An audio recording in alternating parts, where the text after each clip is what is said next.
Nous sommes dimanche et comme d'habitude, chaque dimanche, nous avons une certaine recommandation que nous présentons auprès du peuple de Dieu. La recommandation du dimanche est celle-ci: que le téléphone ne sépare ce que Dieu a uni. Que le téléphone ne sépare ce que Dieu a uni. Bien aimé, ce que Dieu a uni, c'est quoi? C'est une institution qu'on appelle mariage. Et dans les mariages, nous avons l'homme et la femme. Nous avons le conjoint et la conjointe, on peut le dire. C'est-à-dire que tu étais unis à travers le serment du mariage.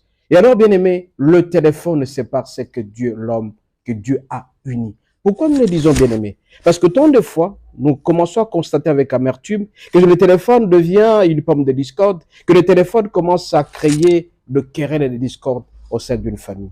Quand l'homme blanc a créé le téléphone, il a fabriqué le téléphone est personnel. Le téléphone n'est pas pour deux personnes. Sinon, quand quelqu'un appellerait, c'est deux personnes qui entendraient.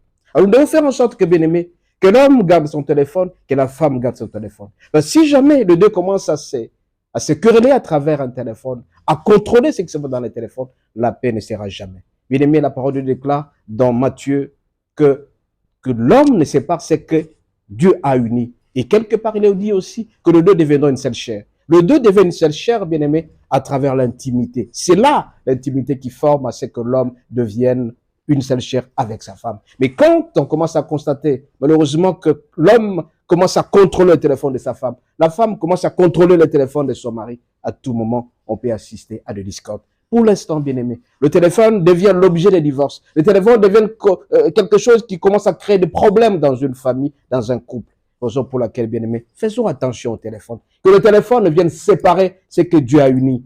Et donc, quand tu as ton téléphone, la femme, garde ton téléphone pour toi.